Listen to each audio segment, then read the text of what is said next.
ETV వీక్షకులకు నమస్కారం. చెప్పాలని ఉంది కార్యక్రమానికి స్వాగతం. ఈరోజు కార్యక్రమంలో ముఖ్య అతిథి రాష్ట్ర మహిళా రక్షణ విభాగం ఏఎస్పీ శ్రీమతి కేజీబీ సరిత గారు. మేడం, మీరు కేవలం పోలీస్ విధి నిర్వహణకే పరిమితం కావడం లేదు. అనేక సమావేశాల్లో చూసినప్పుడు యువతకి ఒక మంచి ప్రేరణ కలిగేలా అనేక విషయాలు చెప్తూ ఉంటారు. దాన్ని ఉదాహరణలతో సహా చెప్తూ ఉంటారు.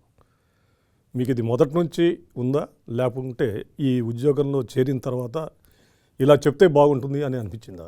అంటే చిన్నప్పటి నుంచి ఫ్రెండ్స్ దగ్గర కానీ ఫ్యామిలీలో కానీ ఏమైనా ప్రాబ్లమ్స్ ఉంటే నాతో డిస్కస్ చేద్దాం అనేది ఎందుకో తెలియదండి, అది అలవాటు అయిపోయింది ఫ్యామిలీలో కూడా.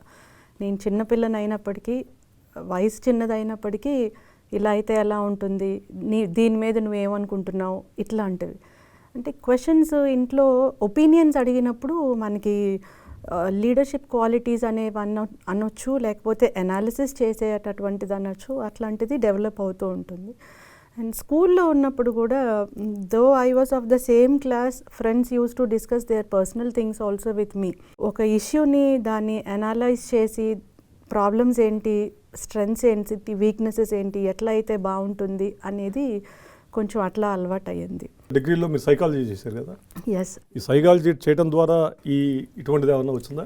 That may be an adding point sir. Inbuilt కొంచెం కొన్ని క్వాలిటీస్ అట్లా అలవాటు అయిపోవాలంతే. మేడం, ఇప్పుడు మనం చూస్తూ ఉన్నాం, సమాజంలో చదువుల సంఖ్య పెరిగింది. గతంతో కంపేర్ చేస్తే దాదాపు 60% ఇవాళ అక్షరాస్యత దాటుతూ ఉంది. దీంతోపాటు నైతిక విలువలు కానీ మరొకటి కానీ పెరగాల్సిన అవసరం ఉంది. ఎందుకంటే education means combination of so many things. Character పెంచుకోవాలి, విద్య పెంచుకోవాలి, జ్ఞానం పెంచుకోవాలి, తద్వారా అది సమాజానికి అవసరమైన రీతిలో ఉపయోగపడాలి. విద్య పెరుగుతుందే కానీ దాంతోపాటు మనం అనుకుంటున్న బాధ్యతలు కానీ విలువలు కానీ అంతగా పెరుగుతున్నట్టు కనపట్ల. కారణం ఏంటంటారు? Modernisation and because of change in social systems. Nuclear family అయి ఉండొచ్చు, మోడర్నిటీ అయి ఉండొచ్చు, టెక్నాలజికల్ అడ్వాన్స్మెంట్ అయి ఉండొచ్చు. ఇంతకుముందు నాకు నలుగురు ఉంటేనే నాకు లైఫ్, ఇప్పుడు ఎవరు లేకపోయినా నా సెల్ ఫోన్ ఉంటేనే నాకు లైఫ్ అనేది అయిపోయింది. పిల్లలు కూడా మా చిన్నప్పుడు ఏంటంటే సాయంత్రం అవగానే అందరితో ఆడుకోవడం అనేది play time, but now play time is a cell phone. So ఒంటరితనం అనేది బేసిక్లీ చిన్నప్పటి నుంచి పిల్లలకి ఒంటరిగా ఉన్నా కూడా వాళ్ళ లైఫ్ వెళ్ళదీయగలరు అనేటటువంటి పరిస్థితి వచ్చింది. ఈవెన్ విలేజ్, రూరల్ ఏరియాస్లో కూడా, పల్లెటూళ్ళలో కూడా సెల్ ఫోన్ ఉంటే చాలు, యూట్యూబ్ చూసావా, వాట్సాప్ చూసావా అనేది అయిపోతుంది. చిన్న పిల్లలకి అన్నం తిన్ను అని మారం చేసే పిల్లలకు కూడా యూట్యూబ్ ఆన్ చేసి నర్సరీ రైమ్స్ అవి చూపించి దాంతో పిల్లలకి భోజనం పెట్టేటటువంటి లైఫ్ స్టైల్ ఇప్పుడు అంత విలేజ్, పల్లెటూరులో కూడా స్టార్ట్ అయిపోయింది. సో ఇంకప్పుడు మీరన్నటువంటి ఆ సోషల్ అవేర్నెస్, సామాజిక బాధ్యత, సామాజిక స్పృహ, లేకపోతే వేరే వాళ్ళ పట్ల కొన్ని నైతిక విలువలు, ఇవన్నీ రావడం ఇప్పుడు పిల్లలకి కొంచెం కష్టమేమో అనిపిస్తుంది. చిన్నప్పటి నుంచి ఒక విలేజ్నే తీసుకోండి, ఒక పిల్లవాడు ఉన్నాడు, చిన్నప్పుడు వాళ్ళ తల్లిదండ్రులకి మధ్య ఉన్నటువంటి రిలేషను అప్పుడే మొదలైపోతుంది. తండ్రి ఎట్లా ఉండాలి, తాత ఎట్లా ఉండాలి, అమ్మమ్మ ఎట్లా ఉండాలి, బాబాయిలు ఎట్లా ఉండాలి అనేది స్టార్ట్ అయిపోతుంది. పక్కింటి వాళ్ళకి వీళ్ళింట్లో వాళ్ళకి మధ్య ఉన్న డిస్ప్యూట్స్, ఏమన్నా గొడవలు వస్తే దాన్ని ఎట్లా సరిదిద్దాలి. సో సామాజిక స్పృహ అనేది ఇంటి దగ్గర నుంచి, పక్కింటి వారి దగ్గర నుంచి మొదలైపోతుంది. కానీ ఇప్పుడు ఆ అవసరం లేదు, ఆ అవకాశం లేదు, దాని మీద ఎవరు అంత స్పందించట్లేదేమో. చిన్న పిల్లోడు ఉన్నదే 2 పిల్లలు లేదా ఒక్క పిల్లోడు ఆర్ ఒక పాప ఇంట్లో, ఆ ఉన్న పాపకు కూడా పక్కింట్లో ఎవరున్నారో కూడా తెలుసుకోవాల్సిన అవసరం లేనటువంటి వాతావరణం. సో ఈ పరిస్థితుల్లో పిల్లలకి ఇప్పుడు చదువు ఉంటుంది, అంటే చదువు అంటే డిగ్రీలు ఉంటాయి, కానీ మీరు అన్నటువంటి సామాజిక స్పృహ రావడం అనేది మాత్రం చాలా కష్టం అండి. మేడం, ఇప్పుడు చూస్తూ ఉన్నాం, ఇప్పుడు మన సిలబస్లో కానీ కరికులంలో కానీ అసలు విశ్వానికి మనిషికి ఉన్న సంబంధం ఏమిటి? ఎందుకంటే మనం అందరం కూడా ప్రకృతిలో భాగస్వాములం. కానీ దీన్ని ఒక సర్టైన్ 10th క్లాస్ ఇంటర్మీడియట్ అయిపోయేంత వరకు ఈ రకమైన హోలిస్టిక్ ఎడ్యుకేషన్, అంటే సమగ్ర విద్యా విధానం అనేది లోపం మూలంగా మనిషి విశ్వంతో తనకున్న సంబంధాన్ని తెలుసుకోలేకపోతున్నాడు. దీని మూలంగా చాలా విషయాల్లో పొరపాటు పడటం, చాలా ప్రాథమిక విషయాలు తెలియకపోవడం జరుగుతూ ఉంది. ఇప్పుడు సపోజ్ మనం పర్యావరణం తీసుకుందాం. వ్యక్తికి పర్యావరణ రక్షణలో బాధ్యత ఉంది, కేవలం ప్రభుత్వాలకి పరిశ్రమలకే కాదు. వ్యక్తి కూడా పర్యావరణానికి తను దోహదపడాలి. చెట్టు వేయటం, చెట్టును కాపాడటం, లేకుంటే దీన్ని చేయటం మూలంగా ఈ రకమైన ఇది వస్తుంది మనకి అని చెప్పేసి రావాలి. ఎక్కడ ఎవరిని చూసినా, చాలా పెద్ద విద్యావంతులను చూసినా అది మనకెందుకు లేని ధోరణి కనపడతా ఉంది. దాన్ని ఎట్లా అర్థం చేసుకోవాలి? భగత్ సింగ్ కావాలి కానీ నా ఇంట్లో కాదు పక్కింట్లో ఉండాలి అని అనుకునేది చాలా కామన్గా అందరిలో కనిపించేటటువంటిది. ఎందుకంటే నా కొడుకు వీరమరణం పొందడం అనే దాన్ని నేను సహించగలనా లేదా అనేది అదొక ప్రశ్న. సో ఇది కూడా మీరు అడిగిన ప్రశ్న కూడా అటువంటిదే, అదొకటి. ఇప్పుడు విశ్వంతో నాకు సంబంధం ఏంటి అనాలి అంటే చదువు కేవలం డబ్బు సంపాదన కోసమే, డిగ్రీ సంపాదన కోసమే, కెరియరు, ఆస్తులు వెనక వేయాలి అనే దానికి అన్నప్పుడు విశ్వం గురించి ఆలోచించేటటువంటి పరిస్థితి అయితే రాదండి. దానికి మళ్ళీ కొంతవరకు ఒక స్పిరిచువల్ అవేర్నెస్ కావాలి, కొంతవరకు ఒక ఆధ్యాత్మిక చింతన అనేది కావాలి. The monk who sold his Ferrari అనే దాంట్లో రాబిన్ శర్మ రాస్తాడండి చాలా. దాంట్లో జూలియన్ మ్యాంటిల్ ఉంటాడనమాట, ఆయన lawyer, very very renowned professional advocate అనమాట. ఒక 10 నిమిషాలకే ఆయనకి ఇన్ని వేలు వచ్చేటటువంటి ప్రొఫెషన్ అది. So in course of time ఆయన బిజీ లైఫ్లో లాస్ట్కి సడన్గా ఆ స్టోరీలో ఏమవుతుందంటే హీ విల్ అండర్స్టాండ్, నాకు ఒక ఆధ్యాత్మిక చింతన అనేది నేను కోల్పోయాను అని అర్థం చేసుకునేటటువంటి పరిస్థితి వస్తుంది అనమాట. అప్పుడు టోటల్ డ్రాస్టిక్గా ఒక చేంజ్ వచ్చేస్తుంది, అతని లైఫ్లోనే చేంజ్ వస్తుంది. అసలు లైఫ్ అంటే, జీవితం అంటే ఏంటి, జీవితానికి ఆనందం అంటే ఏంటి, రోజుని ఎట్లా గడిపితే జీవితాన్ని జీవించగలం. అంటే జీవితం అంటే రోజులు సంవత్సరాలు గడవడం కాదు, 40 ఏళ్ళు వచ్చినాయి 50 ఏళ్ళు వచ్చినాయి అంటే జీవితం కాదు. ఈ రోజు నేను ఎంత ఆనందంగా ఉన్నాను, ఎంత ఆనందంగా నిద్రపోగలుగుతున్నాను ప్రశాంతంగా అనేదే జీవితం అంటే అనేది దాంట్లో చాలా బాగా చెప్తాడండి. అట్లాంటి చింతన రావాలి అంటే పిల్లల్లో అలాంటి పుస్తకాలు చదవాలి. ఎందుకు అంటే ఇప్పుడు అంత చెప్పే పెద్దవాళ్ళు కూడా లేరు, అందరూ బిజీగా ఉన్నారు కాబట్టి. సో అట్లాంటి చదువు కూడా చదువుకుంటూ ఉంటే పిల్లల్లో ఆ స్పిరిచువల్ ఫీలింగ్స్, ఆ ఆధ్యాత్మిక చింతన, పక్కన ప్రపంచం ఏం జరుగుతుంది, దానికి నా బాధ్యత ఏంటి అనే అవగాహన వస్తుంది. కానీ కేవలం పుస్తకాలు, లిటరసీ కోసమే, డిగ్రీల కోసమే, డబ్బు సంపాదన కోసమే అనేటటువంటి పరిస్థితుల్లో మాత్రం అది రావడం కష్టం. మేము చదువుకునేటప్పుడు మనకి ఆదేశిక సూత్రాలు ఏదైతే రాజ్యాంగం ద్వారా సంక్రమించిన హక్కులు ఉంటాయో, రాజ్యాంగం ద్వారా సంక్రమించిన బాధ్యతలు, విధులు ఉంటాయి, డైరెక్టివ్ ప్రిన్సిపల్స్. దెన్ నైతిక సూత్రాలకు ఎక్కడా కూడా చట్టంతో పెద్ద పరిచయం లేదు. అది ఎందుకంటే నైతికత్వం సమాజం పట్ల నీ బాధ్యత నిర్వర్తించేది. ఇప్పుడు సపోజ్ మీరు కూడా వినే ఉంటారు, అమెరికాలో ఒక గర్భిణీ స్త్రీ అక్కడ రోడ్ క్రాస్ చేస్తుంటే స్టాండ్ స్టిల్ అయిపోతుంది ట్రాఫిక్, ఆవిడ అక్కడ పోయేదాకా. ఇదేది చట్టం చెప్పదు, నైతికత్వం ద్వారా మనిషికి వచ్చేది, మోరల్ వాల్యూస్, అంతే కదా, మోరల్ వాల్యూ ద్వారా వచ్చేది. దీన్ని చట్టంలో నువ్వు దీన్ని అనుసరించకపోయినా నీకు శిక్ష లేదు, శిక్షే ఉండదు. కానీ చాలామంది చట్టం అంటే చట్టంలో ఉన్న లూప్ హోల్స్ని మనం ఆలంబనగా చేసుకొని బతికేద్దాం అన్న పరిస్థితి వచ్చేసింది. ఇటువంటి స్థితి సమాజంలో రావడానికి కారణం ఏంటి? సెల్ఫిష్నెస్ అండి, విజ్డమ్ లేదు. చదువు విజ్డమ్ తీసుకురావాలి. చదువు కేవలం స్వార్థపూరితంగా అంటే ఈసారి నాకు 90 మార్కులు వచ్చినాయి, నెక్స్ట్ సారి నాకు 95 మార్కులు రావాలి, 100కు 100 రావాలి, లేకపోతే ఇంకా పైకి రావాలి, అందరిలో నేనే నెంబర్ 1 ఉండాలి. సో ఎంతసేపు క్యాలిక్యులేటెడ్గా అంటే సెల్ఫిష్గా అనమాట, అది కూడా ఒక కరెన్సీ లాగా అయిపోయింది. అటువంటి చింతన, అటువంటి సెల్ఫిష్నెస్ ఉంటే మాత్రము మీరు అనేటటువంటి సిస్టమ్ రాదండి. ఈ రోజుల్లో అయితే అది కష్టం. కానీ అట్లా రావాలి అంటే చదువులో కొన్ని మోరల్ వాల్యూస్ కూడా ఉండాలి, ఒక హ్యూమనిస్టిక్ ఫీలింగ్స్ ఉండాలని. ఇప్పుడు ఇందాక మీరు అన్న ఎగ్జాంపులే చూడండి. ఇప్పుడు నేను చాలా స్ట్రాంగ్గా చెప్పగలను, ఒక 9th 10th స్టాండర్డ్ స్టూడెంట్ ఎవరైనా నిజంగా హెల్ప్ చేసే వాళ్ళు కనిపిస్తే, అంటే రోడ్డు మీద ఒక ఓల్డ్ పర్సన్స్ పెద్దవాళ్ళు వెళ్తూ ఉంటే ఎవరైనా ఆగి హెల్ప్ చేస్తుంటే ఏమనుకునేటటువంటి పరిస్థితి వచ్చిందంటే దాన్ని మంచిగా చూసే పరిస్థితి లేదు. కావాలని ఇతను మంచి అనిపించుకోవడానికో, లేకపోతే ఫోటో తీసి ఫేస్బుక్లో పెట్టడానికో, వాట్సాప్లో పెట్టడానికో చేస్తున్నారు అని అంత నెగిటివ్ యాటిట్యూడ్ వచ్చేసింది పిల్లల్లో. మేడం, మీరు చాలా స్కూల్స్ కానీ చాలా చిన్నపిల్లల దగ్గర కానీ వెళ్ళినప్పుడు బాగా మాట్లాడుతూ ఉంటారు, వాళ్ళకి ఉదాహరణలతోనూ చిన్న చిన్న స్మాల్ స్టోరీస్తోనూ ఇవన్నీ కూడా చెప్తూ ఉంటారు. ఇటీవల ఒక టీచర్ని గురించి మీరు ఎక్కడో చెప్తా ఉంటే నేను విన్నాను. ఆ టీచర్ని అందరూ తల్లిదండ్రులు వచ్చి ఆ పిల్లలకి ఏదో అక్కడ ఈ బాడీ పెరుగుతున్న క్రమంలో ఆడపిల్లగాళ్ళకి మగపిల్లవాళ్ళకి ఎటువంటి సంబంధాలు వస్తాయి, వాటిని ఎట్లా మనం ఇది చేసుకోవాలని చెప్తుంటే వాళ్ళ పిల్లలంతా ఇంటికి పోయి తల్లిదండ్రులు చెప్పడం, వాళ్ళు చిత్రం మీద చెప్పడం చెప్తాం, అటువంటి స్టోరీస్ చెప్తూ ఉంటారు. సో పిల్లల్లో ఇప్పుడు మీరు వెళ్తూ ఉంటే ఒక మైనం ముద్ద మన చేతిలో పెట్టినప్పుడు దాంతో దేవుణ్ణి చేయొచ్చు, దెయ్యాన్ని చేయొచ్చు, రెండింటినీ చేయొచ్చు. బహుశా పిల్లలు అట్ట అనుకుందాం, వాళ్ళు మైనం ముద్దలు 100% వైట్ పేపర్, అంతే కదా. ఎందుకు వాళ్ళని మౌల్డ్ చేయటంలో ఎక్కడ ఫెయిల్ అవుతున్నాం? అయితే తల్లిదండ్రులు కానీ, టీచర్స్ కానీ, సమాజం కానీ, చదువుకున్న వాళ్ళు కానీ, పెద్దవాళ్ళు కానీ, ఎక్కడ? సామాజిక రుగ్మతలకి ఒక ఆన్సర్ చెప్పడం అనేది కష్టం. సామాజిక రుగ్మతలకి ఎట్లా ఉండాలంటే అందరం కలిసి ఒక సమిష్టి బాధ్యతగా తీసుకొని ఒక అన్ని యాంగిల్స్లో ఆలోచించి ఆ సమిష్టి బాధ్యతతో ఒక సొల్యూషన్కి వస్తే తప్ప దీనికి ఒక పరిష్కారం వెంటనే చెప్పడానికి లేదు. ఇక్కడ లోపం తల్లిదండ్రులదా అని చెప్పలేము, విద్యా వ్యవస్థలో అనేది చెప్పలేము, కానీ లోపం అనేది ఖచ్చితంగా ఉందని మాత్రం చెప్పగలం. సో నా చిన్నప్పుడు పరిస్థితి లేకపోతే అంతకుముందు ఉన్నటువంటి పరిస్థితి ఏంటంటే తల్లిదండ్రుల్లో ఎవరో ఒకళ్ళు ఇంట్లో ఉండేవాళ్ళు, పెద్దవాళ్ళు కూడా ఇంట్లో ఉండేవాళ్ళు. సో పిల్లవాడు తప్పు చేసినా అతనికి ఒక సామాజిక బాధ్యత తీసుకురావడానికి, అతనిలో ఒక ఆధ్యాత్మిక చింతన తీసుకురావడానికి కేవలం చదువు మార్కుల కోసమే కాదు, విజ్ఞానం పెరగాలి, మంచి అనేది నేర్చుకోవాలి, మంచి చెయ్యాలి, మంచి చూడాలి, ముందు అసలు మంచిని చూడగలగాలి అనేటటువంటి వాతావరణం అప్పుడు ఉండేది. ఇప్పుడు సమాజం మారిపోయింది. మారిన సమాజం ఎందుకు మారింది పక్కన పెట్టాలి, మారడం వద్దు అని కూడా అనలేము, అది చాలా మూర్ఖత్వం అవుతుంది, వితండవాదం అవుతుంది.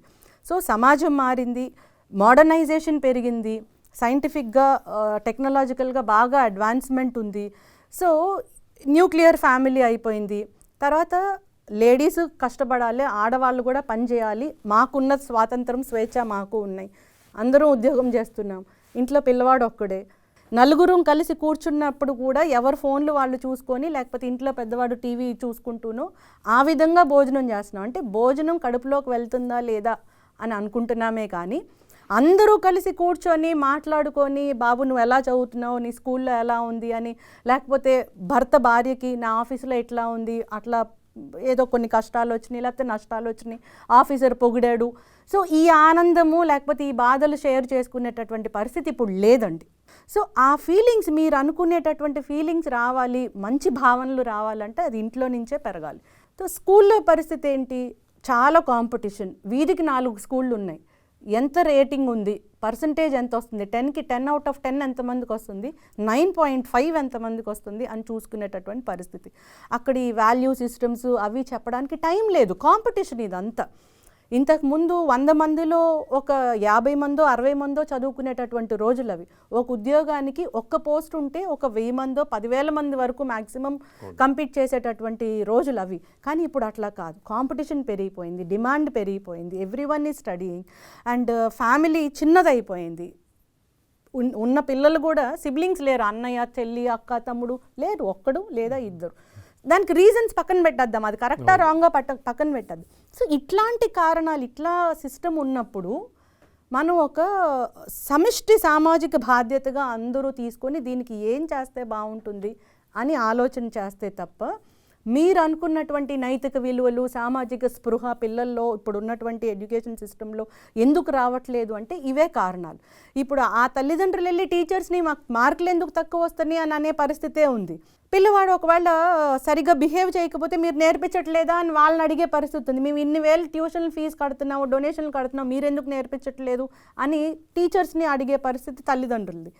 టీచర్స్ ఏమంటారు, మేము కేవలం ఎడ్యుకేషన్ మాత్రమే నేర్పిస్తాము, మార్కులు మాత్రమే ఇవ్వగలం, అతని తర్వాత డెవలప్మెంట్ అంతా మీరు ఇంట్లో చూసుకోవాలి. ఇది 2 sides, 2 చేతులు కలిస్తేనే చప్పట్ల లాంటిది ఇది సిట్యుయేషన్ అని టీచర్స్ అంటారు. సో ఒకళ్ళ మీద ఒకరికి నిందించుకునేటటువంటి పరిస్థితి ఉందండి. అట్లా అయితే మనం ఒక పరిష్కారానికి రాలేము. ఇది ఇట్ ఈస్ అ సోషల్, ఇప్పుడు ఉన్నటువంటి వాతావరణంలో ఇది చాలా చాలా అవసరమైనటువంటి చర్చ అండి. మన దగ్గర పేరెంట్ మీటింగ్స్ జరుగుతూ ఉంటాయి. ఈ పేరెంట్ మీటింగ్స్లో టీచర్స్ పిల్లల మీద ఆరోపణలు చేయడం, పేరెంట్స్ టీచర్ల మీద ఆరోపణలు చేయడం ఒక ఘర్షణ పూరిత వాతావరణంలో జరుగుతుంటాయి. ఓ బ్రహ్మాండమైన ఓపెన్నెస్ ఈ ఎక్కడా కూడా కనపడదు. నేను కొన్ని చూశాను. ఇదే గొడవ ఉంటుంది తప్పితే ఇంకోటి ఉండదు. అసలు వీళ్ళ మధ్యలో ఒక హెల్దీ రిలేషన్ ఉంటే కదా చైల్డ్ హెల్దీగా బయటికి రావడానికి కారణం. అదే సార్, ఒక కొట్లో డబ్బులు ఇచ్చి సరుకులు ఎట్లా తీసుకొస్తున్నామో అట్లాగే స్కూల్లో డబ్బులు ఇచ్చి చదువుని డిగ్రీలు కొనుక్కోవాలనే యాటిట్యూడ్ తల్లిదండ్రుల్లో ఎప్పుడైతే వచ్చిందో అప్పుడు టీచర్కి పేరెంట్కి ఉన్న రిలేషన్షిప్ మొత్తం మారిపోతుంది. ఇప్పుడు ఒక షాపులో అమ్మే వర్తకుడికి నాకు ఉన్నటువంటి రిలేషన్ ఓన్లీ ఫైనాన్షియల్ ట్రాన్సాక్షన్. నేను 10 రూపాయలు ఇచ్చాను, 10 రూపాయలకి ఆయన ఇవ్వాల్సినటువంటి సరుకులు నాకు ఇవ్వాలి. కానీ చదువులో అట్లా కాదు, నేను ఇంత ఫీజు కట్టాను, అంత డిగ్రీలు రావాలి, అన్ని మార్కులు రావాలి అంటే అది కుదరదు.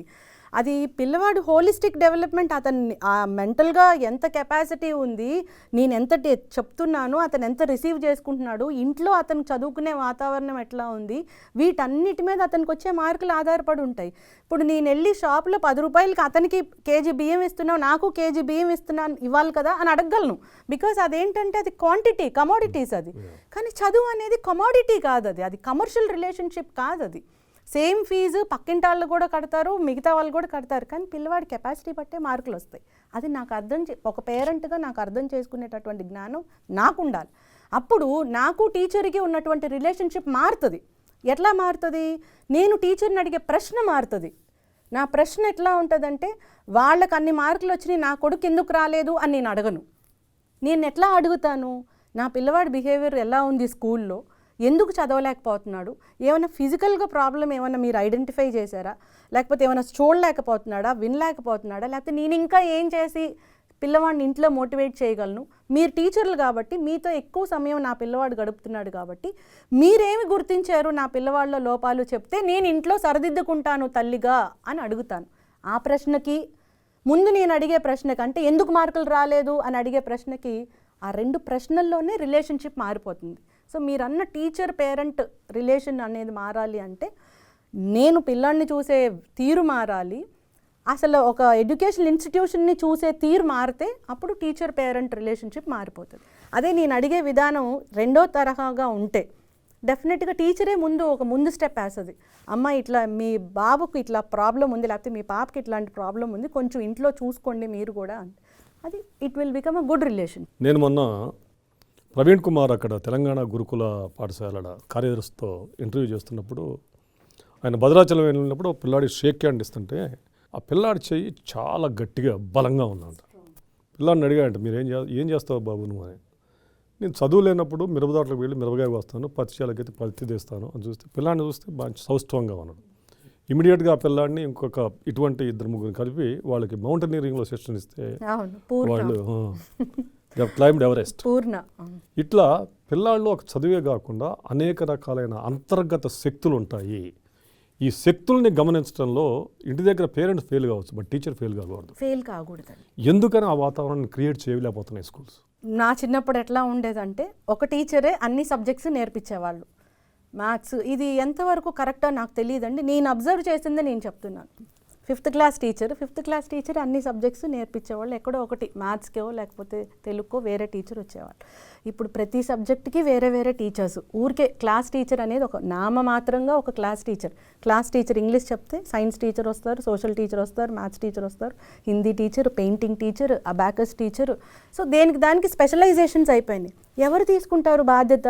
పిల్లవాళ్ళలో మంచి ఏంటి, చెడేంటి, వాడి టాలెంట్ ఏంటి అని. సోషల్ టీచర్ వస్తారు, సోషల్ సబ్జెక్ట్ చెప్తారు, వెళ్ళిపోతారు. మ్యాథ్స్ టీచర్ వస్తారు, ఆయన లెక్కలు చెప్తారు, ఆయన వెళ్ళిపోతారు. సో ఓనర్షిప్ అనేది ఉండదు అప్పుడు. ఇది నా క్లాసు, ఈ పిల్లలు నా పిల్లలు, ఆ పిల్లల్లో ఇది పాజిటివ్స్ ఉన్నాయి, వీళ్ళలో ఈ టాలెంట్ ఉంది, ఆ పాపలో ఈ తెలివితేటలు ఉన్నాయి అని అంత ఓనర్షిప్ టీచర్కి తీసుకునేటటువంటి సందర్భం ఎట్లా వస్తుంది? రాదది.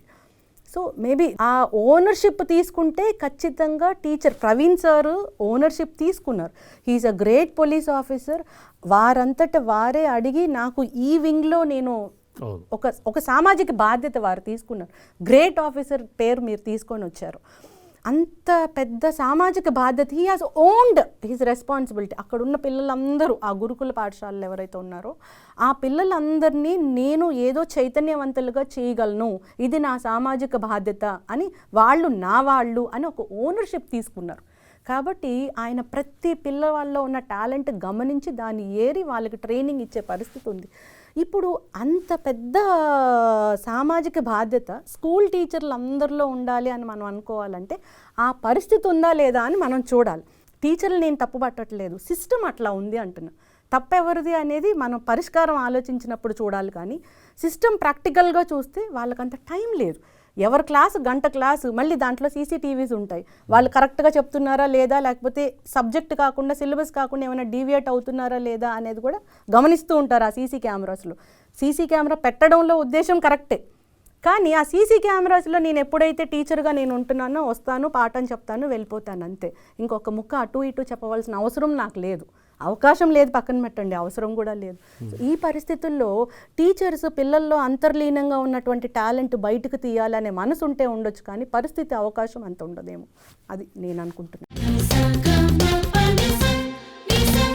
చాలామంది మీరు స్కూల్స్ వెళ్తుంటారు కదా, ఈ పిల్లల్ని వీళ్ళని చూస్తున్నప్పుడు మీకు ఎక్కువగా సమస్యలు ఎక్కడ కనపడుతుంటాయి? వాళ్ళని చూస్తున్నప్పుడు అరే ఈ పిల్లాడు ఇంకొంచెం బాగుంటే బాగుండు, ఈ పిల్లాడు ఇట్లా ఎందుకున్నాడు, ఇది టీచర్ ప్రాబ్లమా లేకపోతే తల్లిదండ్రుల ప్రాబ్లమా, వీళ్ళని ఇంకా బాగా చేయాలంటే ఎలా చేయొచ్చు అనే భావనలు. ఎందుకంటే మీ స్పీచ్ ఏంటంటే అది కనపడతా ఉంటుంది. ఎక్కువ మీకు ఎక్కడ గ్యాప్ ఉందనిపిస్తే? నేను చాలా గవర్నమెంట్ స్కూల్స్కి వెళ్తానండి. నేను నల్గొండలో ప్రొబేషనరీ డిఎస్పీగా వర్క్ చేశాను. ఫస్ట్ నాకు నల్గొండ, ఆ తర్వాత వరంగల్లో వర్క్ చేశాను, బోధన్లో వర్క్ చేశాను, నిజామాబాద్ బోధన్లో వర్క్ చేశాను. నేను ఎక్కడైతే పని చేస్తున్నానో ఆ పని చేసినటువంటి ఆ జ్యూరిస్డిక్షన్లో మ్యాక్సిమం నేను వెళ్ళేది గవర్నమెంట్ స్కూల్స్కి. అక్కడికి వెళ్ళినప్పుడు మీకు మీ అనుభవాలు ఏంటి? ప్రతి పిల్లల్లో చాలా టాలెంట్ ఉంటుందండి, ఏదో చెప్పాలి అనేది బాగా ఉంటుంది, ఒక్కొక్కరికి ఒక్కొక్క టాలెంట్ ఉంటుంది. కానీ మనం ఇప్పుడు ఉన్నటువంటి system maths, science, physics, chemistry, botany, zoology ఈ సిస్టమ్ అయిపోయింది. కానీ ప్రతి పిల్లల్లో ఒక టాలెంట్ ఏదో ఉంటుంది, అది గుర్తించి తీయాలి, దాన్నే ప్రోత్సహించాలి, అలా ప్రోత్సహిస్తే బాగుంటుంది అనే వాతావరణం అయితే ఇప్పుడు లేదు. అది నాకు బాగా అనిపిస్తుంది అనమాట. కొంతమంది పిల్లలు, ఆడపిల్లలు, చిన్నపిల్లలు పాటలు బాగా పాడతారు, కొంతమంది చాలా టాలెంటెడ్గా ఉంటారు, ఏదో చెప్పాలని ట్రై చేస్తూ ఉంటారు. మగపిల్లలు వాళ్ళు ప్రూవ్ చేసుకోవాలని ట్రై చేస్తూ ఉంటారు. కానీ స్కూల్కి వెళ్ళగానే డిఫరెంట్ వాతావరణం, చదువుకోవాలి, మార్కులు తెచ్చుకోవాలి అనేటటువంటి వాతావరణం. కొంతమంది పిల్లల్ని ఇంట్లో ఉన్నటువంటి ఫ్యామిలీ సిస్టము ఆ పిల్లల ఆలోచనలో ప్రభావం కనిపిస్తూ ఉంటుంది. సో వాళ్ళతో కొంచెం ఫేస్లోనే తెలిసిపోతుంది మనకి, ఎందుకు ఇట్లా ఉన్నాడు ఈ పిల్లోడు అంటే ఇంట్లో ఏదో ప్రాబ్లం ఉంటుంది. వాళ్ళ నాన్న తాగొచ్చి వాళ్ళ అమ్మని కొట్టడము, లేకపోతే వాళ్ళ అమ్మ ఇంకేమైనా వేరే ఉంటే అదంతా వీళ్ళ మీద ఆ ప్రభావం కనిపించేస్తుంది అనమాట. అది ఆ స్కూల్ టీచర్ని ఎందుకు ఇట్లా ఉన్నారు అంటే వాళ్ళు చెప్పిన సందర్భాలు ఉన్నాయి. మీరు చెప్తే నమ్మరు. ఒకసారి ఏలూరు సబ్ డివిజన్లో ఒక విలేజ్లో పల్లెనిద్దరికి వెళ్ళినప్పుడు కొంతమంది పిల్లలందరూ ఫోన్ నెంబర్స్ తీసుకున్నారండి, ఆడపిల్లలే, ఎక్స్క్లూజివ్లీ ఆడపిల్లలు అనమాట. ద్వారకా తిరుమల దగ్గర ఒక గురుకుల పాఠశాల. సో తర్వాత ఆ లిబర్టీ తీసుకొని వాళ్ళు ఫోన్లు చేసి మాట్లాడారు కొంతమంది పిల్లలు. ఎన్ని ప్రాబ్లమ్స్ చెప్పారంటే వాళ్ళు, ఇన్ని సమస్యలు ఉన్నాయా ఒక పాపకి తన ఇంట్లో ఇన్ని సమస్యలు ఉన్నాయని నాకు కూడా అది ఒక లెసన్ లాగా అనిపించింది అనమాట. అవన్నీ స్కూల్లో సాల్వ్ చేయడం ఇప్పుడు ఆ పరిస్థితి లేదండి. అంత మాట్లాడాల పిల్లలతో, అంత టైం స్పెండ్ చేస్తే తప్ప అవి బయటికి రావు. వాళ్ళు అంతర్లీనంగా వాళ్ళ ప్రాబ్లమ్స్ అలానే ఉండిపోతాయి, చెప్పుకునేటటువంటి వాతావరణం లేదు. అందుకే కొన్ని ఫారెన్ దాంట్లో మన దగ్గర కూడా కొన్ని వాటిల్లో సైకియాట్రిస్ట్స్ ఉండడం, లేకపోతే కౌన్సిలింగ్ ఒక సెషన్ పెట్టడము వాళ్ళకి, అలాంటి ఫెసిలిటీస్ కూడా ఉన్నాయి. అప్పుడేమన్నా బయటపడతాయేమో. మేడం 2025కి సార్ ఇండియాలో 70% యూత్ అంటున్నారు. అంటే వాళ్ళు ఉన్న పిల్లలందరూ కూడా యూత్గా వస్తారు. అవును సార్. ఇది భారతదేశానికి పెద్ద వరం. ఎసెట్, అవును. ప్రపంచంతో కంపేర్ చేసినప్పుడు ఈ దేశంలో యూత్ ఉంది. ఈ యూత్ని ఒక బ్రహ్మాండమైన ఫోర్స్గా, ఒక మంచి ఉత్పత్తి దళంగా మార్చాలి అంటే ఎటువంటి స్టెప్స్ ఇనిషియేట్ చేయాల్సింది ఉంది? ఇది గవర్నమెంట్ నుంచి వైపు కావచ్చు, సమాజం నుంచి వైపు కావచ్చు. గవర్నమెంట్ నుంచి నేను అనుకోవడం చాలా వరకు స్టెప్స్ స్టార్ట్ అయినాయేమో అనిపిస్తుంది. మొన్నే ఒక టీం వచ్చి లైంగిక దాడుల గురించి పిల్లలకి చిన్నప్పటి నుంచే తెలియజేయాలి అనేది ఒక జీవో కూడా పాస్ అయింది. సో దానికి మీరు కూడా వచ్చి ఒకసారి మాట్లాడాలి అంటే నేను అది జీవో చదివాను, నేను చాలా హ్యాపీ ఫీల్ అయ్యాను. చిన్నప్పటి నుంచే పిల్లల్లో ఇట్లాంటి అవేర్నెస్ తీసుకురావడం మంచిదే అని అనిపించింది అనమాట. దీనికి ఒక ఇనిషియేషన్ అయితే స్టార్ట్ అయిందేమో అని నేను అనుకుంటున్నాను. కానీ మీరు అన్నట్లు 2025 or 2015 కల్లా ఆ యూత్ని, ఒక హ్యూమన్ రిసోర్స్ని ఒక మంచి సైన్యంలాగా రూపుదిద్దాలంటే ఇప్పుడు ఉన్నటువంటి ఈ ఆధునిక సాంకేతిక పరిజ్ఞానం దాన్ని ఏ విధంగా వాడుకుంటే మీకు మంచి జరుగుతుంది అనేటటువంటి ఆలోచన ఇప్పటి నుంచే పిల్లలకి స్టార్ట్ చేయాలి. ఫర్ ఎగ్జాంపుల్, నేను రీసెంట్గా ఒక ఇంటర్నేషనల్ కాన్ఫరెన్స్కి వెళ్ళానండి. ఆ కాన్ఫరెన్స్లో ఏంటంటే పిల్లల మీద జరుగుతున్నటువంటి లైంగిక దాడి, ఈ ఆధునిక యుగంలో వాళ్ళ మీద జరుగుతున్నటువంటి లైంగిక దాడి గురించి. అందులో పిల్లలు కూడా వచ్చారు, 15 కంట్రీస్ పార్టిసిపేట్ చేసినాయి.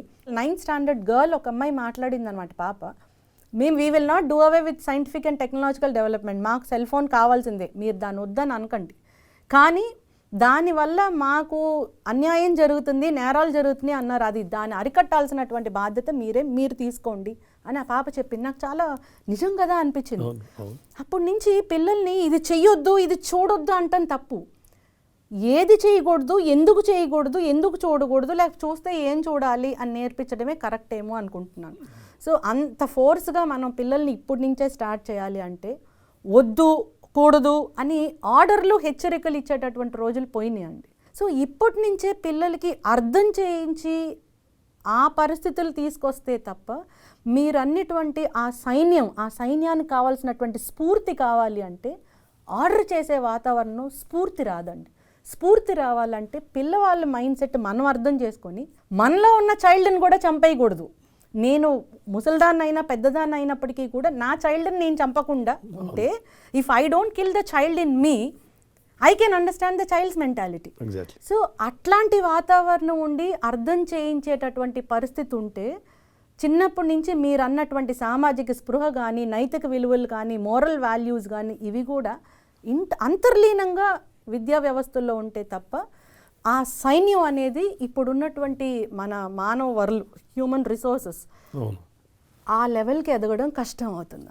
మేడం, మీ దగ్గరకు మామూలుగా ఇండివిజువల్ కేసెస్ కూడా పిల్లల్ని తీసుకొని వస్తారంట కదా, కొద్దిగా కౌన్సిల్ చేయమని. అవును సార్. ఎటువంటి కేసెస్ ఉంటాయి? పేర్లు అవసరం లేదు కానీ సంఘటనలు ఎటువంటి పిల్లలు వస్తుంటారు? సార్ మ్యాక్సిమం నా దగ్గరికి వచ్చేది చిన్న పిల్లలు కాదు, adolescent, college going school girls తల్లిదండ్రులు తీసుకొని వస్తారు కదా. ఎటువంటి ప్రాబ్లమ్స్తో వస్తుంటారు మేడం?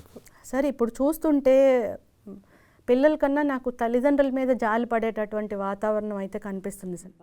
బాగా చదివిస్తున్నారు, వాళ్ళు కష్టపడి చదువుకున్నారు, వాళ్ళు కష్టపడి ఉద్యోగం తెచ్చుకున్నారు, పిల్లలు కన్నారు, పిల్లలకి మంచి వాతావరణం కల్పించాలి అని చెప్పి అన్ని ఫెసిలిటీస్, అన్ని కంఫర్ట్స్, మేము కోల్పోయినటువంటి బాల్యం, మేము కోల్పోయినటువంటి ఫెసిలిటీస్, సదుపాయాలు మా పిల్లలకి ఇవ్వాలి అని ఎక్కువగా ప్రేమించి, ఎక్కువగా కేర్ఫుల్గా తీసుకొని ఉండి ఫైనల్గా ఏ వయసులో చేయాల్సినవి ఆ వయసులో చేయకుండా మోడర్నిటీ పేరుతోటి, అంటే లైఫ్ని ఎంజాయ్ చేయాలి, మోడర్నైజ్డ్ లైఫ్ స్టైల్ అనే ఆ భ్రమలో, that is called as different psyche అనమాట. దాంట్లో చేయకూడనటువంటి పనులు, చేయకూడనటువంటి టైంలో వేయకూడనటువంటి అడుగులు వేసి, చూడకూడనటువంటి దూరాలని ముందే చూసి ఆ తర్వాత లైఫ్ అంతా స్పాయిల్ చేసుకున్న కేసెస్ నా దగ్గరికి చాలా వస్తాయి.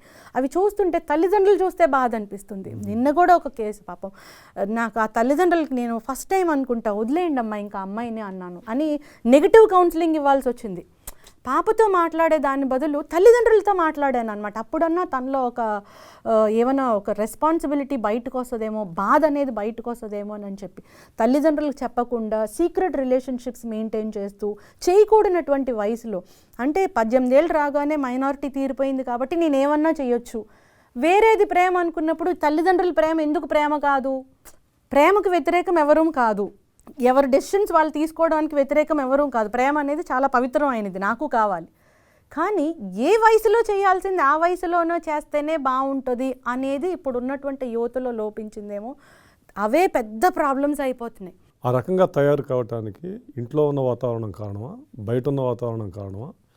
ఆ పాపకి ఇంట్లో దక్కాల్సినంత ఆత్మీయత, స్నేహం, ప్రేమ దక్కకపోవటం? నాకున్నటువంటి ఫెసిలిటీస్ని ఏ విధంగా యూజ్ చేసుకోవాలో నాకు తెలియనప్పుడే ఈ ప్రాబ్లమ్స్ వస్తాయి. అతి ప్రేమ, అతి గారాభం, అతిగా ద్వేషం, లేదా అతిగా ఫోర్స్, చదువుతావా లేదా, మార్కులు వచ్చినాయా లేదా అతిగా ఫ్రీడము.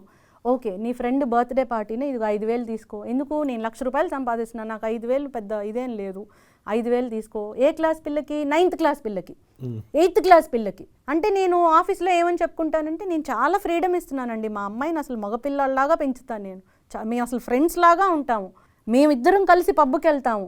అంటే అది కూడా అతే. There is no limit, everything should be balanced. మా అమ్మమ్మ చిన్నప్పుడు చెప్పేది ప్రేమ కూడా చాలా కంట్రోల్లో ఉండాలి అనేది. అప్పట్లో నాకు తెలిసేది కాదు, కానీ ఇప్పుడు తెలుస్తుంది అన్నమాట. అన్ని ఆ బ్యాలెన్స్డ్ లైఫ్ స్టైల్ అనేది మనం చెయ్యట్లేదు. మీ దగ్గర కౌన్సిలింగ్ కోసం వచ్చేవాళ్ళల్లో మీరు చెప్పిన తర్వాత విని మారిన సంఘటనలు ఏమైనా ఉన్నాయా? నేను నర్సంపేట డిఎస్పీగా ఉన్నప్పుడు మా కానిస్టేబుల్, అంటే అతను మా సబ్ డివిజన్లో కానిస్టేబుల్ అని కూడా నాకు తెలియదు అప్పుడు. అయితే ఫ్యామిలీ టోటల్గా కొలాప్స్ అయిపోయిందండి. ఇద్దరు భార్యాభర్తలు ఇద్దరు విడిపోయే పరిస్థితి. ఆల్మోస్ట్ వాళ్ళు విడిపోయిన తర్వాత ఎవరు ఎంత షేర్ ఎంత డబ్బులు ఇవ్వాలి అది కూడా సాల్వ్ చేసేసుకున్నారు.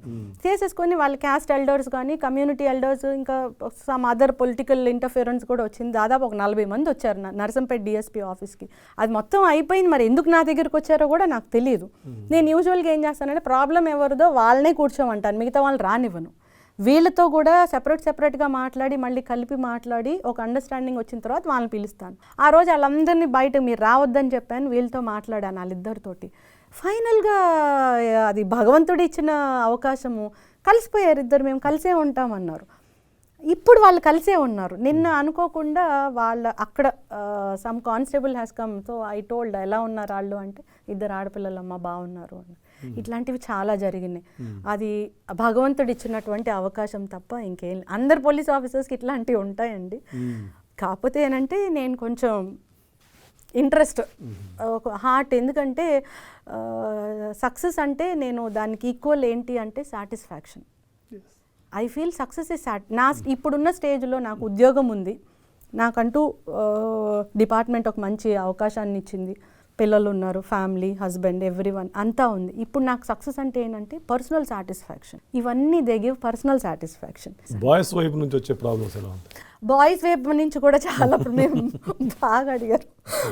ఇట్లాంటివి ఏమైనా ఆడపిల్లలు లీవ్ టీజింగ్ చేస్తున్నారు అది ఇది అంటే పోలీస్ ఆఫీసర్స్ దగ్గరికి రావడం సహజం. అది ఆ సబ్ డివిజన్లో లేడీ పోలీస్ ఆఫీసర్స్ ఎవరు ఉంటారో ఆ దగ్గరికి కొంచెం ఎక్కువ మోస్ట్ చూపిస్తారు, లేడీ ఆఫీసర్ కదా అక్కడికి వెళ్దాము అని చెప్పి. అలా ఒకసారి ఒక కేసులో ఆ అమ్మాయి నన్ను ఈవ్ టీజింగ్ చేస్తున్నారు బాగా అర్థమైంది కదండి. ఆ అమ్మాయి తండ్రి వచ్చి ఎలిగేషన్స్ చేశాడు. సో ఆ పాప కూడా అవునవును అది ఇది అనింది. సరే ఓకే, ఆ పిల్లని కూడా తీసుకొని వచ్చి కొంచెం గట్టిగా మాట్లాడతాం. మగపిల్లలు అంటే అందరికీ గట్టిగా మాట్లాడతాం, ఆడపిల్లలు అనగానే వాళ్ళకు ఉన్నటువంటి ఫెసిలిటీస్ న్యాచురల్గా జరిగేవి. తర్వాత ఆ పిల్లాడు ఏం చేశాడు, ఈ అమ్మాయి అతనికి ఇచ్చినటువంటి మెసేజెస్ అంతా లిస్ట్ తీసుకొచ్చి చూపించాడు. అసలు నువ్వు మగాడు అయితే నా దగ్గరకు వచ్చి నన్ను పార్కుకి తీసుకెళ్ళు అని ఇచ్చిన మెసేజ్ కూడా ఉంది అందులో. తీసుకొచ్చి మేడం నాకు జరిగింది అన్యాయం, ఆ పాపకు కాదు అనేటప్పుడు నాకు కూడా నిజమే కదా అనిపించింది. ఇట్లాంటివి చాలా ఉన్నాయండి. సో అందుకే నేను చాలామంది ఆడపిల్లలతో మాట్లాడేటప్పుడు నేను ఒకటే మాట్లాడతాను, వాళ్ళకు ఉన్నటువంటి హక్కులు అవి మాట్లాడనండి, దాని గురించి తక్కువ మాట్లాడతాను. ఎందుకంటే ఆల్రెడీ వాళ్ళకి తెలుసు హక్కుల గురించి. బాధ్యతల గురించి నేను ఎక్కువ మాట్లాడేది ఆ సందర్భంలోనే. అదీ కాక సమాజం మనకి ఇచ్చినటువంటి అవకాశం ఏమంటే ప్రొటెక్టివ్ డిస్క్రిమినేషన్, అంటే రక్షణతో కూడినటువంటి వ్యత్యాసం. కాన్స్టిట్యూషన్లోని మీరు ఇందాక కాన్స్టిట్యూషన్ గురించి చెప్పారు, ఆదేశిక సూత్రాల గురించి చెప్పారు, ఫండమెంటల్ రైట్స్ గురించి చెప్పారు. ఫండమెంటల్ రైట్స్లో all are equal before law అని ఆర్టికల్ 14 చెప్తుంది. ఆర్టికల్ 15లో ఏమని చెప్తుంది, ఆడపిల్లలకి, మైనారిటీస్కి, సీనియర్ సిటిజన్స్కి ప్రత్యేకమైనటువంటి రక్షణతో కూడినటువంటి వ్యత్యాసం, ప్రొటెక్టివ్ డిస్క్రిమినేషన్ ఇవ్వచ్చు అని చెప్తుంది. ఇచ్చారు కాబట్టి మనకి చాలా, అంటే మాకు ఆడపిల్లలకి చదువుకునే దాంట్లో, ఉద్యోగాల దాంట్లో, తర్వాత ఫ్యూచర్లో చాలా రంగాల్లో ఒక separate, we have our own separate protective discrimination. We have to make the best use of it. దాన్ని సద్వినియోగపరచుకోవాలి. దాన్ని దుర్వినియోగపరుచుకున్నాము అంటే ఇంకా మనం మనిషిగా బ్రతకడానికి ఇది అవుతుంది. ఇలాంటివి చెప్పి మగవాళ్ళని సేవ్ చేసిన పరిస్థితులు కూడా చాలా వచ్చినాయి. మేడం ఇప్పుడు మామూలుగా ఇంకోటి కూడా చూస్తా ఉన్నాం చాలా విశృంఖలంగా, ఏదంటే చిన్న చిన్న కారణాలకి తట్టుకోలేక ఆత్మహత్యలు. ముఖ్యంగా మొన్న మధ్య కూడా పార్లమెంట్లో ఎడ్యుకేషన్ మినిస్టరు 2007 నుంచి 17-18 వరకు ఎడ్యుకేషన్ స్ట్రెస్, మార్క్స్ స్ట్రెస్ మూలంగా lakhs of people country over suicides చేసుకున్నారు అని నెంబర్ ఎంతో ఇచ్చే నెంబర్ గుర్తులేదు నాకు. But those suicides are almost equivalent to the formal suicides. Yes sir, I have read that article. మీరు చదువుంటారు కదా. సో వీటిని పిల్లలు అసలు ఎలా చూడాలి? ఎందుకంటే వైఫై ఎక్కడా కూడా మీరు కూడా సైకాలజీ చదివొచ్చారు కాబట్టి విఫలము వైఫల్యం అనే మాటకి ఎక్కడ తావులేదు. ప్రతిదీ ఒక పాఠం నేర్పుద్ది. అవును అవును. ఒక్కోసారి విజయం కంటే ఓటమి నేర్పే పాఠాలు చాలా గొప్పవి. yes true sir. వీటిని గమనించలేకుండా అరే ఇక నేను సాధించలేను అని చెప్పేసి పిల్లలు చచ్చిపోతా ఉన్నారు పాపం. వీటికి ఎటువంటి పరిష్కారం చూపిస్తే బాగుంటుంది? సూసైడ్స్ గురించి ఒక సందర్భంలో ఒక ఎడ్యుకేషన్ ఇన్స్టిట్యూషన్లో మాట్లాడినప్పుడు నేను ఒక మాట చెప్పాను. అది మరి చాలామందికి నచ్చిందంట. చాలామంది టీచర్స్ కూడా మళ్ళీ నాతో దాని గురించి డిస్కస్ చేశారు. That came out of flow. నేను దాన్ని ఏం ప్రిపేర్ చేసుకోలేదు. మీరు సైన్స్ చూస్తున్నారు కదా, ఒక జననం స్టార్ట్ అవ్వాలి, ఒక బర్త్ అవ్వాలి అంటే ఎన్ని స్పర్మ్స్, మగవాడి నుంచి వచ్చినటువంటి వీర్యకణాలు, ఎన్ని వీర్యకణాలు, లేడీ దగ్గర నుంచి వచ్చినటువంటి ఒక అండం, దాంతో ఎన్ని వీర్యకణాలు పోరాడితే ఒక్కటి సక్సెస్ అవుతుంది. So lot of male gametes fight with female gamete. ఒక్క ఫీమేల్ గ్యామెట్ తోటి క్రోర్స్ ఆఫ్ మేల్ గ్యామెట్స్ వచ్చి ఫైట్ చేస్తే ఒక్కటి దాంతో సంయోగం చెందితే ఫర్టిలైజ్డ్ అయితే అది ఒక ఎగ్గుగా మారుతుంది. దాని రిజల్టే మీ జననం.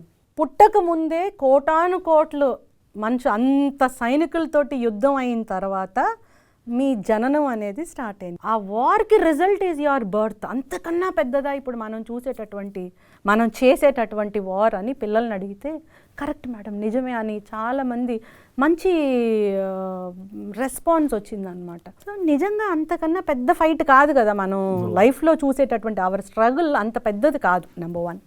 నెంబర్ 2, వార్ని జయించాలి అంటే బ్యాటిల్స్ ఉంటాయి, చిన్న చిన్న బ్యాటిల్స్. మహాభారత యుద్ధం గెలిచేటప్పుడు ముందు చిన్న చిన్న యుద్ధాలు ఉన్నాయి, చిన్న బ్యాటిల్స్. ఆ బ్యాటిల్స్లో అన్నీ సక్సెస్ కావండి. అభిమన్యుడు అతను చేసే ఫైట్లో ఫెయిల్ అయిపోయాడు, భీముడు ఫెయిల్ అయిపోయాడు, అట్లా కొంతమంది ఫెయిల్ అయినవి ఉంటాయి కదా. ఆ తర్వాత పెద్ద యుద్ధం ఉంటుంది. సో ఈ ఫెయిలియర్స్ అన్నిట్లో పాఠాలు నేర్చుకుంటేనే పెద్ద యుద్ధం అనేది గెలుస్తాము. ఏ పెద్ద యుద్ధానికి కూడా, వార్కి కూడా బ్యాటిల్స్ అన్నీ సక్సెస్ఫుల్ అవ్వవు, ఫెయిలియర్స్ ఉంటాయి చిన్న చిన్నవి. సో వాటిని అధిగమించి పైకి వస్తేనే నువ్వు లైఫ్ అనే పెద్ద బ్యాటిల్ని విన్ అవుతావు. సో ఈ ఆలోచన పిల్లల్లో మనం పెంచాలి. యూనిట్ టెస్ట్లో ఫెయిల్ అయిపోయావు, అస్సలు నేను ఆఫీస్లో తలెత్తుకోలేకపోయాను, నువ్వు యూనిట్ టెస్ట్లో నువ్వు ఫెయిల్ అయిపోయావు, లేదా యూనిట్ టెస్ట్లో నీకు 90% వచ్చింది. అరే యూనిట్ టెస్ట్ అనేది చిన్న బ్యాటిల్. అది ఓకే నాన్న వదిలేసే, ఎందులో తక్కువ వచ్చినాయి, ఓకే దాన్ని ఏం చేయాలో ఆలోచిద్దాము, టీచర్తో మాట్లాడదాం, నువ్వెట్లా, నీ పాజిటివ్స్ ఏంటి, నీ నెగటివ్స్ ఏంటి, ఇందులో రాకపోతే అందులో బాగా తెచ్చుకో. ఇంత టైం నాకు లేకపోతే ఆ యుద్ధం అనేటటువంటి దానికి సన్నిద్ధం నేను చేయలేను పిల్లల్ని. సో స్మాల్ బ్యాటిల్స్లో మనం ఆ ఫ్రీడమ్, ఆ లిబర్టీ ఇచ్చి పెద్ద యుద్ధానికి సన్నద్ధులుగా చేయాలి పిల్లల్ని. అలా చేయకపోతే డిప్రెషన్ అనేది వస్తుంది. Lot of stress, lot of depression, expectation పెరిగిపోతుంది బాగా. కంపారిజన్, ఒకళ్ళొకళ్ళతోటి కంపేర్ చేసుకోవడము, ఎక్స్పెక్టేషన్ పెరిగిపోవడము. ఈ ఎక్స్పెక్టేషన్ చాలా డిప్రెషన్కి తీసుకొస్తుంది. డిప్రెషన్ అనేది ఒకటి, దానికి తోడు ఏంటంటే లోన్లీనెస్, ఒంటరితనం, ఎవరితో చెప్పుకోలేం. దానికి ఇంకొకటి ఏంటంటే ఈగో. నాకున్నటువంటి బాధ మీతో చెప్తే మీరెక్కడ దాన్ని బయట పెట్టేస్తారో అని నాకు భయం, అభద్రతా భావం, insecurity feeling. So stress, over expectation, loneliness, ego, insecurity, inferiority complex, ఇవన్నీ ఎప్పుడైతే ఎక్కువ అవుతాయో అప్పుడు డెఫినెట్గా సూయిసైడల్ టెండెన్సీస్కి ఇవన్నీ కారణాలు ప్రజెంట్ డే. సో ఎక్కువ ఎక్స్పెక్ట్ చేయకూడదు. ఒక డే సక్సెస్ఫుల్గా అవ్వాలి అంటే ఏంటి, ఈ స్టేజ్లో, మనం ఉన్న స్టేజ్లో మనం హ్యాపీగా నిద్రపోగలగాలి. ఎప్పుడు హ్యాపీగా నిద్రపోగలుగుతాం? ఆ రోజు నా వల్ల నా ఉద్యోగంలో కానీ, లేకపోతే కుటుంబంలో కానీ, లేకపోతే సమాజంలో కానీ ఎవరికో ఒకరికి బెనిఫిట్ అయితే నేను హ్యాపీగా పడుకుంటాను. అలా కాకుండా ఎంతసేపు నా రిజల్ట్ ఏంటి, నా పిల్లల రిజల్ట్ ఏంటి, అది ఇంతెందుకు తగ్గినాయి, ఇంతెందుకు రాలేదు, ఈ పోరాటంలో I will end up in lot of stress, lot of struggle for no reasons. End result ఏం ఉండదు. తెలంగాణలో స్ట్రీట్ టీమ్స్ మేడం, ఇక్కడ శక్తి. అవును సార్. వీటి రిజల్ట్ ఎలా ఉన్నాయి మేడం? చాలా బాగుంది. మా గౌరవ డీజీపీ గారు శ్రీ ఆర్పి ఠాకూర్ ఐపీఎస్ సార్ చేరువ అని ఒక ప్రోగ్రాం పెట్టారనమాట. అంటే ఫ్రెండ్లీ పోలీసింగ్, కమ్యూనిటీ పోలీసింగ్, ప్రజలతో మమేకమైని ప్రజలకి చేరువుగా పోలీస్ సిద్ధంగా ఉండాలి అనే దాని మీద. ఈ చేరువ అనే పెద్ద కాన్సెప్ట్లో భాగంగా శక్తి అనేది కూడా లాంచ్ అయింది. శక్తి అనేది ఏమంటే ఫస్ట్ సొసైటీలో, ఆ సమాజంలో ఆడపిల్లలందరికీ ఒక టైప్ ఆఫ్ సెక్యూరిటీ, వాళ్ళు కనపడగానే మన శక్తి టీం ఉన్నారు అనేటటువంటి ఒక భరోసా. అదే కాకుండా స్కూల్కి, కాలేజీలకి వెళ్తున్నాయి మా శక్తి టీమ్స్లో ఉన్నటువంటి లేడీ యంగ్ కానిస్టేబుల్స్. అసలు ఆ యూనిఫామే ఎక్సలెంట్గా ఉంది, వాళ్ళకి అన్ని తర్ఫీదు మంచిగా, డ్రైవింగ్ కానివ్వండి అన్నిట్లో కూడా మంచి ట్రైనింగ్. సివిల్ దీంట్లో ఉండేవాళ్ళు కూడా ఉంటారు మేడం. ఈ ప్రస్తుతానికి ఒక మంచి యూనిఫామ్ డిజైన్ చేశారు సార్. అవసరమైన దాంట్లో సివిల్ డ్రెస్ అనేది అది వేరే కాన్సెప్ట్. శక్తి కాన్సెప్ట్ ఏంటంటే శక్తి యూనిఫామ్ ఉందన్నమాట, రెగ్యులర్ యూనిఫామ్ కాదు, అది వేరే బ్లూ షర్ట్ కాకి ప్యాంటు. సో వాళ్ళకి కొన్ని ఈ బైక్స్ అని, బైక్స్ ముందు సైకిల్స్ ఇచ్చారు, ఇప్పుడు బైక్స్ కూడా ఇస్తున్నారు. వీళ్ళు ఒక షెడ్యూల్ టైం ఉంటుంది అనమాట, morning peak hours of school and colleges, ఆ టైంలో వీళ్ళు పెట్రోలింగ్ చేస్తూ ఉంటారు. అంటే ఒక ధైర్యం ఇవ్వడం నెంబర్ 1. నెంబర్ 2 వీళ్ళు కౌన్సిలింగ్స్ చేస్తారు. నెంబర్ 3 వాళ్ళు స్కూల్స్కి కాలేజెస్కి వెళ్ళి పిల్లలకి బేసిక్ నాలెడ్జ్, చట్టాల్లో కానివ్వండి, మోరల్గా కానివ్వండి, లేకపోతే ఎలా ఉండాలి ఎలా ఉండకూడదు అనేది, లేకపోతే సోషల్ ఈవిల్స్ గురించి, అంటే చైల్డ్ మ్యారేజెస్ కానివ్వండి, సెక్షువల్ అఫెన్సెస్ లైంగిక దాడుల గురించి కానివ్వండి, చట్టం ఎట్లా ఏం చెప్తుంది అనే దాని మీద, ఎలా ప్రవర్తించాలి, గర్ల్స్ ఎలా ఉండాలి, గుడ్ టచ్ అంటే ఏంటి, బ్యాడ్ టచ్ అంటే ఏంటి, ఇలాంటివన్నీ కూడా షీ టీమ్ ఆల్రెడీ ట్రైన్ అయిపోయి ఉంది. ఈ షీ టీమ్స్ వాళ్ళ పార్ట్ ఆఫ్ వర్కే they go to schools and colleges. ఈరోజు ఈ స్కూలు ఒక 1 అవర్ మాట్లాడొస్తారు. సో పిల్లలకు కూడా మన పోలీస్ అనే ఫీలింగ్ వస్తుంది అన్న. పోలీస్ అంటే భయం అనేది ఉండదు, నెంబర్ 1. నెంబర్ 2 ఏమైనా క్రైమ్ జరిగితే రిపోర్ట్ చేయడానికి ఒక లిబర్టీ. పోలీస్ అంటే ఒక పెద్ద ఒక భూతంలాగా చూడకుండా పోలీస్ కూడా మనాళ్లే, మన కోసమే ఉన్నారు, మనకు చేరువుగా ఉన్నారు అనే ఫీలింగ్ ఒకటి. గర్ల్స్లో ఒక ధైర్యం తీసుకురావడం, బాయ్స్లో ఎందుకు వచ్చింది వీళ్ళతో మనం చక్కగా ఉందాము అనే ఒక deterrent effect. So Shakti team is working well. Pilot ప్రాజెక్ట్గా మా డీజీపీ గారు విజయవాడలో లాంచ్ చేయడం జరిగిందండి. ఇప్పుడు అది throughout the state extend చేస్తారు. ఆల్రెడీ స్టేట్లో చాలా చోట్ల మనకి షీ టీమ్స్ అనేవి ఉన్నాయి, డిఫరెంట్ పేర్లతో ఉన్నాయి. ఇప్పుడు గుంటూరు అర్బన్ జిల్లాలో అయితే జ్వాల అనే ఒక టీం ఉందన్నమాట, షీ టీమ్స్. అక్కడ మీరు ఏదైతే షీ టీమ్ అంటున్నారో జ్వాల అనే పేరుతో నడుస్తుంది. రూరల్లో సబల అనే పేరుతో నడుస్తుంది. కొంతమంది షీ టీమ్స్ అనే పెట్టుకున్నారు. ఇప్పుడు అవన్నీ శక్తి టీం లాగా అయిపోతుంది అనమాట. సో ఇది సొసైటీలో ఒక భరోసా, ఒక నమ్మకము, పిల్లల ముందు నుంచే ఒక చైతన్యం తీసుకురావడం, ఇవి వాళ్ళ ఎజెండా. సో వాళ్ళకి ఒక సెపరేట్ ఫోన్ ఉంది, కాల్ చేయగానే డెస్క్ 24/7 హెల్ప్ లైన్ లాగా అనమాట. సో దే గో ఇమ్మీడియట్లీ, వీళ్ళు వెళ్ళి అక్కడ కౌన్సిలింగ్ చేసి కేసెస్ రిజిస్టర్ చేయాల్సిన సందర్భంలో they take to police station, cases register చేస్తారు. లేదా అక్కడ కౌన్సిలింగ్ చేసి సాల్వ్ చేయాలంటే సాల్వ్ చేస్తారు. చాలా మంచి ప్రోగ్రామ్ సార్. మేడం, చాలా డిపార్ట్మెంట్స్లో చూస్తూ ఉంటాం, బయట కానివ్వండి, ఈవెన్ ప్రైవేట్ ఆఫీసెస్లో కూడా చాలా లైంగిక వివక్షకు సంబంధించి అనేక కంప్లైంట్స్ వస్తూ ఉంటాయి. పోలీస్లో అది ఎట్లా ఉంది? అసలు రిక్రూట్మెంట్ స్టేజ్ నుంచే పాజిటివ్ డిస్క్రిమినేషనే ఉందని చెప్పుకోవాలి. అంటే రక్షణతో కూడినటువంటి వివక్షత. రిజర్వేషన్ ఉంది లేడీస్కి, వెల్కమ్ చెప్పేటటువంటి వాతావరణం ఉంది. కొన్ని చోట్ల రిజర్వేషన్ ఫుల్ఫిల్ కాక ఆ వేకెన్సీస్ మేల్ తోటి ఫిల్ చేయాల్సినటువంటి పరిస్థితులు కూడా వచ్చినాయి. So that is at the stage of recruitment. రిక్రూట్మెంట్లో కూడా లేడీస్కి కొన్ని సెపరేట్ ఫెసిలిటీస్, హైట్ రిస్ట్రిక్షన్స్ కానీ లేకపోతే టైమింగ్ రిస్ట్రిక్షన్ కానీ అవన్నీ కూడా ఉన్నాయి. సో అక్కడ ఫెసిలిటీస్ ఉన్నాయి లేడీస్కి, there is a welcome step. తర్వాత పోస్టింగ్స్ చూస్తే మాత్రము ఛాలెంజింగ్గా ఉన్న వాళ్ళకి ఖచ్చితంగా మంచి పోస్టింగ్స్ అనేది డెఫినెట్గా ఉన్నాయి. నేను నా పర్సనల్గా చూస్తే ఇది మంచి ఇది చెడు అని నేను అనుకోను. ఏ పోస్టింగ్ ఇస్తే దానికి న్యాయం చేయడం అనేదే మన బాధ్యత. ఆ ఐడియాలజీ నాది. ఇంతకుముందు లా అండ్ ఆర్డర్లో చేశాను, ఇప్పుడు సిఐడిలో చేస్తున్నాను. రేపొద్దున్న నాకు ఇంకే డిపార్ట్మెంట్ ఇస్తే అందులోనే చేయాలి. సో పోస్టింగ్స్లో వ్యత్యాసము అనేదాన్ని నేను ఎందుకో నమ్మను. జీతం తీసుకుంటున్నాము, ఏ డ్యూటీ ఇస్తే ఆ డ్యూటీ 100% చేయాలి అంతఃకరణ శుద్ధిగా. So that is my motive. లైంగిక విచక్షణ అనేది ఇంకే ఉంది, సెలెక్షన్లో లేదు, పోస్టింగ్స్లో లేదు. మేల్ నుంచి ప్రెజర్ ఉంటుంది, ఎందుకంటే police is male dominated department.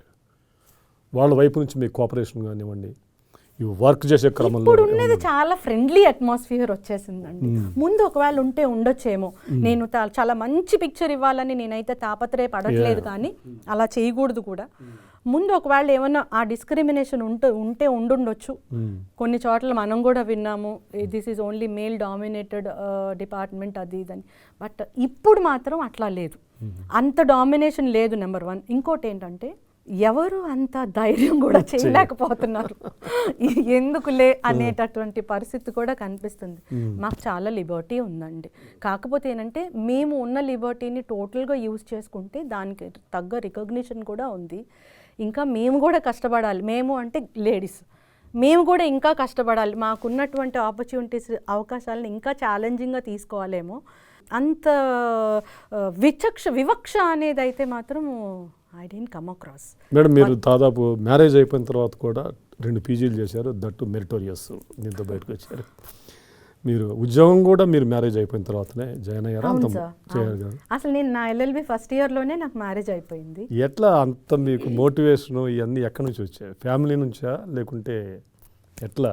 లేదా మ్యారేజ్ అయిన తర్వాత మీ బెటర్ ఆఫ్ నుంచి వచ్చిందా ఎట్లా? మొత్తం ఫ్యామిలీ, టోటల్ ఫ్యామిలీ అండి. హస్బెండ్ నుంచి కూడా నాకు ఎప్పుడు ఏ ప్రాబ్లము రాలేదు, అంత వెల్కమ్ స్టెప్.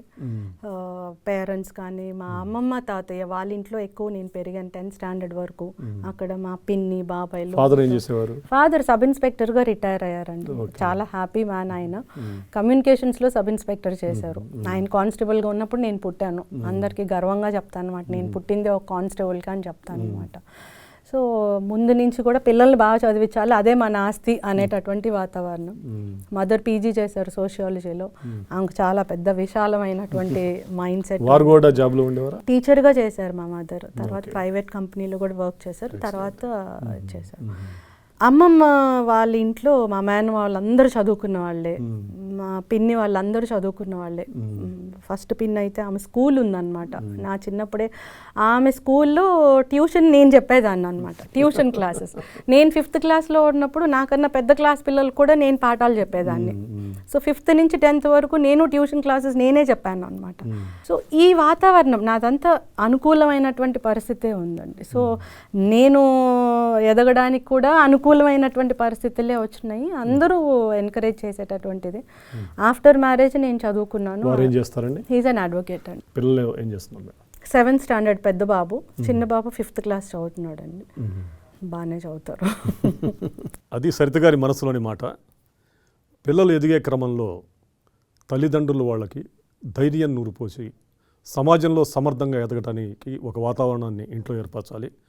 ఆ తర్వాత పాఠశాలకు వెళ్ళినప్పుడు టీచర్స్ ఏదైతే ఉంటారో వారు పిల్లల్లో ఉన్న అంతర్గతమైన శక్తులను గుర్తించి వారు ఏ రంగంలో ఎదగలరో వాళ్ళని అందులో సానబెట్టడం ద్వారా ఒక బ్రహ్మాండమైన మానవ శక్తిని దేశానికి అందించవచ్చని, ఆ శక్తి ద్వారా దేశం దేన్నైనా సాధించవచ్చని వారు అంటున్నారు.